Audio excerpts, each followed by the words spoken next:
ಕರುನಾಡ ಕಿರಣ, ನಾಡು ನುಡಿ ಸುದ್ದಿ ಸ್ವಾರಸ್ಯ.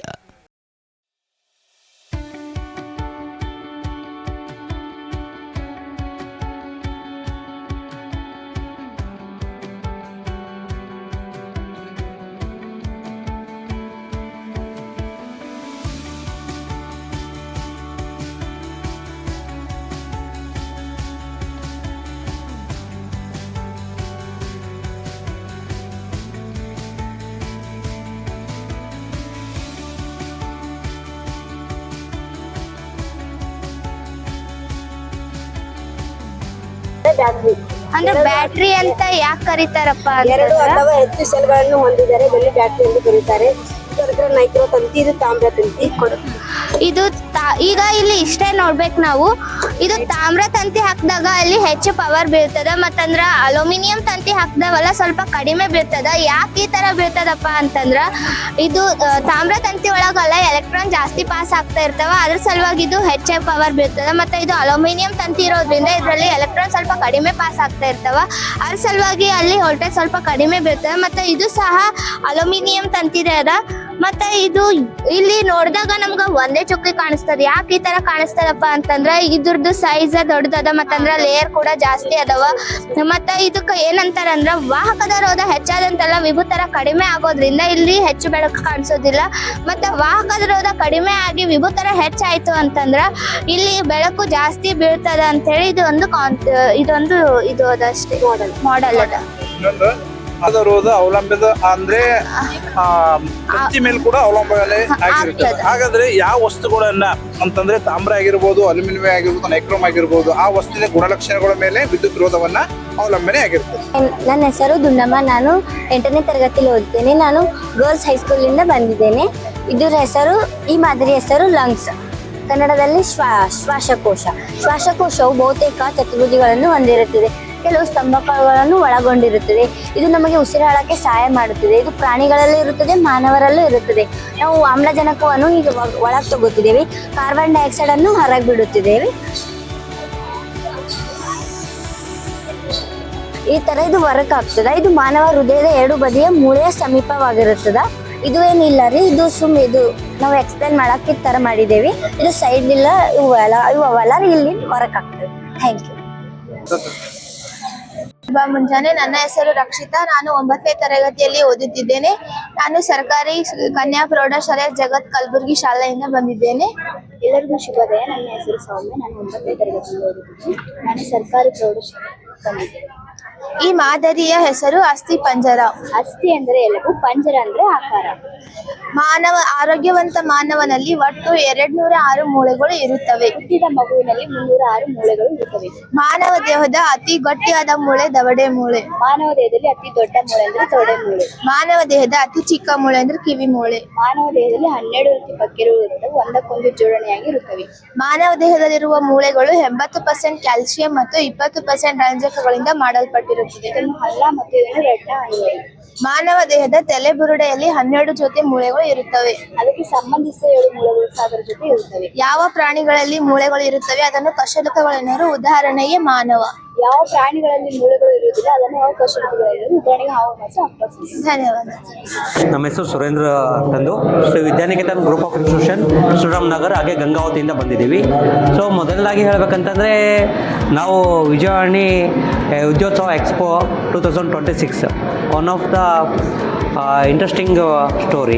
ಬಿಕಾಸ್ ಯಾಕಂತಂದರೆ ನಮ್ಮ ಕಲ್ಯಾಣ ಕರ್ನಾಟಕ ಭಾಗದಲ್ಲಿ ಈ ಒಂದು ವಿದ್ಯೋತ್ಸವ ಹಮ್ಮಿಕೊಂಡಿರೋದ್ರಿಂದ ಹಲವಾರು ವಿದ್ಯಾಸಂಸ್ಥೆಗಳು ಕೂಡ ಇಲ್ಲಿ ನಾವು ನೋಡ್ಬೋದು. ಹಾಗೆ ಹಲವಾರು ವಿದ್ಯಾರ್ಥಿಗಳಿಗೆ ನಮ್ಮ ಭಾಗದಲ್ಲೂ ಈ ಥರ ಇನ್ಸ್ಟಿಟ್ಯೂಟ್ಗಳು ಇದ್ದಾವೆ ಅಂತಂದು ಅವ್ರಿಗೆ ಮನವರಿಕೆ ಆಗುತ್ತೆ.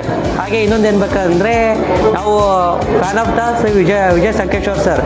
0 to ಹೀರೋ ಯಾವ ರೀತಿ ಆಗಬೇಕು ಅಂತಂದು ಕಲ್ತಿರೋದು ವಿಜಯ್ ಸಂಕೇಶ್ವರ್ ಸರಿಂದ. ಹಾಗೆ ಟೈಮ್ ಮ್ಯಾನೇಜ್ಮೆಂಟ್ ಯಾವ ರೀತಿ ಇರಬೇಕು, ಯಾವ ರೀತಿ ಮಾಡಬೇಕು ಅಂತಂದು ಕಲ್ತಿರೋದು ನಾವು ವಿಜಯ್ ಸಂಕೇಶ್ವರ್ ವೆಂಕಟೇಶ್ವರ ಸರ್ ಇದ್ದ. ಹಾಗೆ ನಮ್ಮ Shri Vidyaniketan group of institution ಅಂತಂದು ಟೋಟಲ್ 7 ಇನ್ಸ್ಟಿಟ್ಯೂಟ್ಗಳು ಇದ್ದಾವೆ. ನಮ್ಮದು 1 to 10 ಒಂದು CBSE ಸ್ಕೂಲ್ ಇದೆ, ಮತ್ತು ಒಂದು ICS ಸ್ಕೂಲು, ಹಾಗೆ 4 PU ಕಾಲೇಜ್, ಸೈನ್ಸ್ ಕಾಲೇಜ್ ಕೂಡ ಇದ್ದಾವೆ, ಹಾಗೆ ಒಂದು commerce college along with degree college. ನಮ್ಮ ಚೇರ್ಮನ್ ಸರ್ ಬಂದ್ಬಿಟ್ಟು ಯಾಕಂದರೆ ಸೂರಿಬಾಬು ಸರ್ ಅಂತಂದು ನಮ್ಮ ಮೇನ್ ಕಾನ್ಸೆಪ್ಟ್ ನರ್ಸರ್ ಟು ನೌಕರಿನ ಕಾನ್ಸೆಪ್ಟಲ್ಲಿ ನಾವು ನಡೆಸ್ತಾ ಇದೀವಿ. ಯಾಕಂದರೆ ವಿದ್ಯಾನಿಕೇತನ್ ಸಂಸ್ಥೆಯಲ್ಲಿ ಕಲಿತಂಥ ಮಕ್ಕಳು ಯಾವತ್ತಿದ್ರು ಜಾಬ್ ಕೊಡೋರಾಗಬೇಕು ಹೊರತಾಗಿ ತೊಳೋರಾಗಬಾರ್ದು ಅನ್ನೋ ಸರ್ ಅವ್ರ ಇಂಟೆನ್ಷನ್ ಆಗಿದೆ. ಅದಕ್ಕೋಸ್ಕರ ನಾವು 6ಇಂದಾನೇ ವೇದಿಕ್ ಸಂಕಲ್ಪ ಪ್ಯಾಸ್ಟಾಗ್ರಾಮಿಂದ ಟೈಪ್ ಆಗಿಬಿಟ್ಟು JEE ಟ್ರೈನ್ ಅಪ್ ಮಾಡ್ತಾಯಿದ್ದೀವಿ, ಮತ್ತು ಸಿವಿಲ್ಸ್ ಟ್ರೈನಿಂಗ್ ಕೊಡ್ತಾ ಇದೀವಿ. ಹಾಗೆ ಕಾಮರ್ಸ್ ಫಸ್ಟ್ ಇಯರ್ಯಿಂದಾನೇ ನಾವು ಮಾಸ್ಟರ್ ಮೈಂಡ್ಸ್ ಕಡೆಯಿಂದ ಟೈಪ್ ಆಗಿಬಿಟ್ಟು CA ಕೋಚಿಂಗ್ ಕೊಡ್ತಾ ಇದ್ದೀವಿ. ಹಾಗೆ BBA, BCA, BCom, BSc college ಇದೆ. ಟೋಟಲ್ ಅವರು ನಮ್ಮಲ್ಲಿ ಡಿಗ್ರಿ ಮುಗಿಸಿದಂಥ ವಿದ್ಯಾರ್ಥಿಗಳಿಗೆ ನಾವು IT-BT ಕಂಪ್ನಿಯಲ್ಲಿ ಜಾಬ್ ಪ್ರೊವೈಡ್ ಮಾಡಿ ಪ್ಲೇಸ್ಮೆಂಟ್ ಕೊಡ್ತಾ ಇದ್ದೀವಿ ಸರ್. Thank you. ತರಗತಿಯಲ್ಲಿ ಓದುತ್ತಿದ್ದೇನೆ. ನನ್ನ ಶಾಲೆ ಹೆಸರು ಸರ್ಕಾರಿ ಕನ್ಯಾ ಪ್ರೌಢಶಾಲೆ ಜಗತ್ ಕಲಬುರಗಿ. ಈ ಮಾದರಿಯ ಹೆಸರು AC ಮತ್ತು DC ಡೈನಾಮೋ. AC ಅಂದರೆ ಅಲ್ಟರ್ನೇಟಿಂಗ್ ಕರೆಂಟ್, DC ಅಂದರೆ ಡೈರೆಕ್ಟ್ ಕರೆಂಟ್. DC ಅಂದರೆ ಡೈರೆಕ್ಟ್ ಕರೆಂಟ್ ಅಂದರೆ ಇಲ್ಲಿ ನೇರವಾಗಿ ವಿದ್ಯುತ್ ಉತ್ಪತ್ತಿ ಆಗುತ್ತದೆ. AC ಅಂದರೆ ಅಲ್ಟರ್ನೇಟಿಂಗ್ ಕರೆಂಟ್ ಅಂದ್ರೆ ಪರ್ಯಾಯ ವಿದ್ಯುತ್ ಉತ್ಪತ್ತಿ ಆಗ್ತದೆ. ಪರ್ಯಾಯ ವಿದ್ಯುತ್ ಎಲ್ಲಿ ಉತ್ಪತ್ತಿ ಆಗ್ತದೆ ಅಂದ್ರೆ ಇದು ರಿಂಗ್ ಥರ ಕಾಣತ್ತವಲ್ಲ, ಇವಕ್ಕೆ ಸ್ಲಿಪ್ ರಿಂಗ್ಸ್ ಅಂತ ಕರೀತಾರೆ. ಇದ್ರ ಒಳಗೆ ಪರ್ಯಾಯ ವಿದ್ಯುತ್ ಉತ್ಪತ್ತಿ ಆಗ್ತದೆ. ಇದು ಎರಡು ಬದಿಯಲ್ಲಿ ಏನಿರ್ತಾವೆ ಅಂದರೆ ಮ್ಯಾಗ್ನೆಟ್ ಇರ್ತಾವೆ. ಇದ್ರ ಕಾರ್ಯ ಏನಂದ್ರೆ ಕಾಂತೀಯ ಕ್ಷೇತ್ರವನ್ನು ಮಾಡ್ತಾವೆ. ಇಲ್ಲಿ ವಿದ್ಯುತ್ ಹೆಂಗೆ ಉತ್ಪತ್ತಿ ಆಗ್ಲತ್ತದ ಅಂತ ನಾವು ಗ್ಯಾಲ್ವೋಮೀಟರ್ ಒಳಗೆ ಚೆಕ್ ಮಾಡ್ತೀವಿ. ಹೆಂಗೆ ಮಾಡ್ಬೇಕಂದ್ರೆ ಇದು ಪ್ರಯೋಗ ಮಾಡಿ ನೋಡ್ರಿ, ಮಾಡಿ ಇಲ್ಲ ಅಲ್ಲಿಗತ್ತ. ಈಗ ನಾವು ಈ ಕೈಲಿಂದ ಮಾಡ್ತೀವಿ ನೋಡ್ರಿ, ಇದು ಯಾಂತ್ರಿಕ ಶಕ್ತಿ. ಯಾಂತ್ರಿಕ ಶಕ್ತಿಯಿಂದ ವಿದ್ಯುತ್ ಶಕ್ತಿಗೆ ಪರಿವರ್ತನೆ ಆಗುತ್ತದೆ. ಹೆಂಗಾಗ್ತದೆ ಅಂದರೆ ಈಗ ನಾವು ಕೈಲಿಂದ ಮಾಡ್ತೀವಿ ನೋಡ್ರಿ, ಇದು ವಿದ್ಯುತ್ ಹೆಂಗೆ ಉತ್ಪತ್ತಿ ಆಗ್ತದೆ ಗೊತ್ತಾಗ್ತದೆ. ಈಗ ನಾವು ಅವಾಗ ನಿಮಗೆ ಸ್ಲಿಪ್ ರಿಂಗ್ಸ್ ಅಂತ ಒಂದು ಹೇಳಿದೆ. ಇಲ್ಲಿ ರಿಂಗ್ 1 ರಿಂಗ್ 2 ಅಂತ ಕರೀತಾರೆ. ಇದರಿಂದ ಕರೆಂಟ್ ಫ್ಲೋ ಆಗಿ ಗ್ಯಾಲ್ವೋಮೀಟರ್ ಒಳಗೆ ಚೆಕ್ ಮಾಡ್ತೀವಿ ವಿದ್ಯುತ್ ಹೆಂಗೆ ಉತ್ಪತ್ತಿ ಆಗ್ಲತ್ತದಂತ. ಈ ಮಾದರಿ ಹೆಸರು AC ಮತ್ತು DC ಅಂತ ಕರೀತಾರೆ. ಈಗ AC ಮತ್ತು DC ಎಲ್ಲಿ ಯೂಸ್ ಮಾಡ್ತಾರೆ ಅಂದ್ರೆ AC ಪವರ್ ಸ್ಟೇಷನ್ಸ್ ಒಳಗೆ ಯೂಸ್ ಮಾಡ್ತಾರೆ, DC ಬ್ಯಾಟ್ರಿ ಚಾರ್ಜ್ ಮಾಡೋಳಗೆ ಯೂಸ್ ಆಗ್ತಾರೆ. ಸರಿ, ಆಯ್ತು. ಓಕೆ, ಎಲ್ಲರಿಗೂ ನಮಸ್ಕಾರ. ಸಮಗ್ರ ಶಿಕ್ಷಣ ಕರ್ನಾಟಕ ಅಗಸ್ತ್ಯ ಫೌಂಡೇಶನ್ ಒಂದು ಸಂಯುಕ್ತ ಆಶ್ರಯದಲ್ಲಿ ನಡೆಯುವಂಥ ಒಂದು ವಿಜಯವಾಣಿ ಒಂದು ಎಕ್ಸ್ಪೋ ಕಾರ್ಯಕ್ರಮದಲ್ಲಿ ಇಂದು ನಾವು ಸರ್ಕಾರಿ ಪ್ರೌಢಶಾಲೆಯ ಕನ್ಯಾ ಜಗತ್ ಸರ್ಕಲ್ ಒಂದು ವಿದ್ಯಾರ್ಥಿಗಳನ್ನು ತೆಗೆದುಕೊಂಡು ಸುಮಾರು ಒಂದು 30ರಿಂದ 40 ಮಾದರಿಗಳೇನಪ್ಪ ಅಂದರೆ ನಿನ್ನೆ ಮತ್ತು ಇವತ್ತು ದಿವಸ ಹೆಚ್ಚು ಕಮ್ಮಿ ಒಂದು 1000-2000 ಮಕ್ಕಳು ಏನಪ್ಪ ಅಂದರೆ ಈ ಕಾರ್ಯಕ್ರಮ ಉಪಯೋಗ ಮಾಡ್ಕೊಂಡಿದ್ದಾರೆ. ಸೊ ವಿಜ್ಞಾನ ಮೇಳದ ಉದ್ದೇಶ ಮಕ್ಕಳಲ್ಲಿ ಒಂದು ವೈಜ್ಞಾನಿಕ ಚಿಂತನೆ, ಕ್ರಿಯಾಶೀಲತೆ, ಪ್ರಶ್ನೆ ಮಾಡುವಂಥ ಮನೋಭಾವನೆ ಹಾಗೂ ಮತ್ತು ಮಕ್ಕಳಲ್ಲಿ ಜಾಸ್ತಿ ಕುತೂಹಲತೆ ಜಾಸ್ತಿ ಬೆಳೆಸೋ ಒಂದು ಉದ್ದೇಶದಿಂದ ಅಂದರೆ ನಾವು ಒಂದು ವಿಜಯವಾಣಿಯವರ ಒಂದು ಸಹಕಾರದೊಂದಿಗೆ ಒಂದು ವಿಜ್ಞಾನ ಮೇಳ ನಾವು ಇಲ್ಲಿ ಹಮ್ಮಿಕೊಂಡಿದ್ದೆವು. ಕಂಪ್ಲೀಟ್ಲಿ ಏನಪ್ಪ ಅಂದರೆ ಇವತ್ತು ಮತ್ತು ನಾಳೆ ಇವತ್ತು ಲಾಸ್ಟ್ ಏನಪ್ಪ ಅಂದರೆ ಹೆಚ್ಚು ಕಮ್ಮಿ ಇನ್ನೊಂದು 1000 ಮಕ್ಕಳು ಬರುವಂಥ ನಿರೀಕ್ಷೆ ಇಲ್ಲಿದೆ. ಸೊ ಈ ಥರ ಅಧಿಕಾರಿಗಳು ಏನಪ್ಪ ಅಂದ್ರೆ ಮಕ್ಕಳ ಒಂದು ಪ್ರತಿಭೆ ಗುರುತಿಸಿ ಒಳ್ಳೆಯ ರೀತಿಯಲ್ಲಿ ಮಕ್ಕಳು ತುಂಬ ಆಸಕ್ತಿಯಿಂದ ಅಷ್ಟೇ ಕುತೂಹಲದಿಂದ ಭಾಳಷ್ಟು ಮಾದರಿಗಳನ್ನು ತುಂಬಾ ಚೆನ್ನಾಗಿ ಹೇಳ್ತಾ ಇದ್ದಾರೆ ಅಂತ ಎಲ್ಲ ಅಧಿಕಾರಿಗಳು IAS, IPS, ಮಾನ್ಯ ಜಿಲ್ಲಾ ಅಧಿಕಾರಿಗಳು ತುಂಬನೇ ಶ್ಲಾಘನೀಯ ವ್ಯಕ್ತಪಡಿಸಿದ್ದಾರೆ.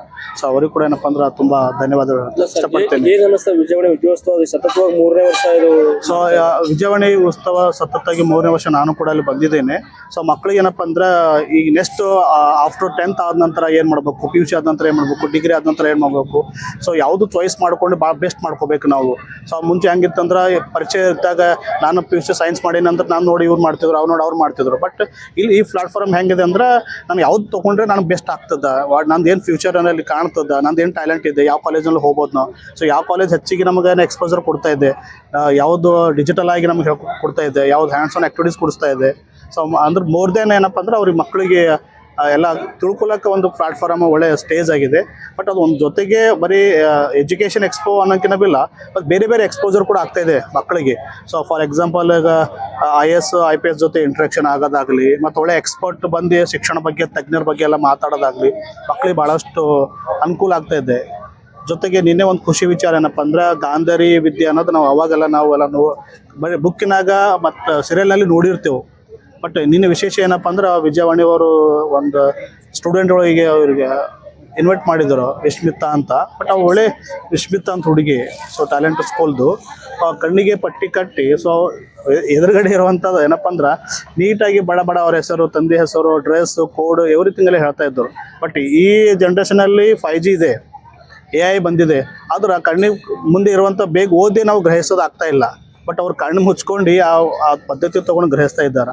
ಸೊ ಈ ಥರ ನಾನಾ ರೀತಿಯಲ್ಲಿ ತುಂಬ ಒಳ್ಳೆಯ ರೀತಿಯಲ್ಲಿ ಏನಪ್ಪ ಅಂದ್ರೆ ಎಜುಕೇಷನಿಸ್ಟ್ ಎಲ್ಲ ಬಂದು ಒಳ್ಳೆಯ ರೀತಿ ಮಾರ್ಗದರ್ಶನ ಮಾಡ್ತಾ ಇದ್ದಾರೆ. ನಮಗೆ ಕೂಡ ಹೊಸದು ಅನ್ನಿಸ್ತಾ ಇದೆ. ನಿಮ್ಮ ಹೆಸರು ಸರ್? ಸರ್ ನನ್ನ ಹೆಸರು ಬಾಬುರು ಅಂತ, ನಾನು ಅಗಸ್ತ್ಯ ಫೌಂಡೇಶನ್ ನ ಮುಖ್ಯಸ್ಥರಾಗಿ ಕಾರ್ಯನಿರ್ವಹಿಸುತ್ತಿದ್ದೇನೆ.